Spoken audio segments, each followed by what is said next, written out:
काजू, सिट्टू, अपने माता पिता को अंदर लेकर जाओ ना। तुम भी चलो ना, हम साथ जाएंगे। मैं भी आता हूँ, पहले तुम जाओ ना काजू।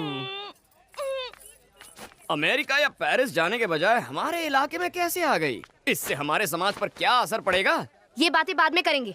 वो लड़की कौन थी? तुमसे चिपक चिपक के सेल्फी क्यों ले रही थी? मुझे पता था तुम ये बात अवश्य पूछोगी। नारी का दूसरा नाम ही है ईर्ष्या। मतलब जहाँ जवान लड़की होगी वहाँ जेलसी होगी ही। शास्त्रों में भी यही लिखा है। टिकटपल्ली गांव के पुजारी गजपति शास्त्री की इकलौती पुत्री काजू है। जन्म लेते ही इसने मुझे अपना पति परमेश्वर मान लिया था। बहुत नटखट है। घूरो मत, क्या बात है बताओ। उसने पति माना और तुम राजी भी हो गए। क्यों ना हूँ, कब तक अकेले सेल्फीज लेता रहूंगा? अब तो फोन भी बोर हो गया होगा। यदि सही समय पर सही संगिनी ना मिली तो जीवन स्वाहा हो जाता है। सिट्टू आओ ना। धीरज रखो काजू। काजू, मैंने बहुत बड़ी मिस्टेक कर दी। अपनी गलती मानती हूँ, इसलिए यहाँ आई। एक्चुअली प्यार के मायने तुम्हें खोने के बाद ही समझ पाई। आना। मुंह बंद रखो।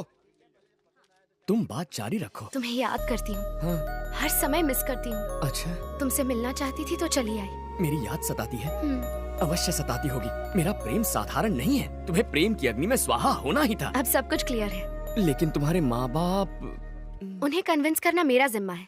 तुम बस अपने पेरेंट्स को मना लो। उन बुड्ढों को मनाना कोई बच्चों का खेल है? पहले ही काजू की वजह से सब स्वाहा हो गया। कोशिश करोगे तो सब कुछ पॉसिबल है। तुम एक बार ट्राई तो करके देखो।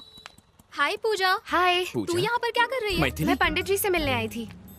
दूसरा ऑटो भी आ रहा है। ये तो विघ्नेश लग रहा है। अरे विघ्नेश, अलग अलग ऑटो में क्यों आए हो? रास्ते भी अलग हो चुके हैं। सुन लिया तूने? आजा बताती हूँ। अच्छा, दोनों यहाँ लड़ने आए हो? मुझे लगा हमारा मामला सेट करने आए हो। चलो पहले तुम्हें स्वाहा करता हूँ। प्रमोशन मिलेगा तो अमेरिका जाएंगे, हमने फर्स्ट नाइट पे ही डिसाइड कर लिया था। लेकिन अब जनाब कहते हैं कि अपने माँ बाप के साथ ही रहेंगे। मुझसे किए वादे का क्या? जोश में आदमी होश खो बैठता है और गलत कमिटमेंट कर बैठता है। ये तो सदियों से होता आया है ना शास्त्री? बात ये है कि मैं एक बैचलर हूँ ना, तो फर्स्ट नाइट का एक्सपीरियंस नहीं है। इस मैटर में मैं कैसे कुछ कह सकता हूँ? जग्गू, वैसे भी फर्स्ट नाइट जो होती है वो लव करने के लिए होती है, ऐसी बेहुदा कमिटमेंट्स करने के लिए नहीं होती। तुमने हाँ क्यों कहा? सब इसी की वजह से हुआ है। अब इसे क्यों बीच में ला रही हो तुम? सुनामी की जड़ तो यही है। इसकी मत सुन यार। क्या दादागिरी है? कुछ अच्छा हुआ तो स्त्री ने किया और कुछ बुरा हुआ तो पुरुष ने किया। मैं ये सब कैसे झेलूंगा? मैं रोज झेलता हूँ। मैथिली, मेरे ख्याल से ये लोग सही कह रहे हैं। अच्छा, तुम इनका सपोर्ट कर रही हो? मुझे तो लग रहा है गवर्नमेंट की तरह तुम भी बिक गई हो। शादी का मतलब है एक दूसरे के लिए कॉम्प्रोमाइजेस करना। बिना सैक्रिफाइसेस के हैप्पीनेस नहीं मिलती। मैं पहले ही बहुत सारे सैक्रिफाइसेस कर चुकी हूँ, अब इसकी बारी है। क्या कहा?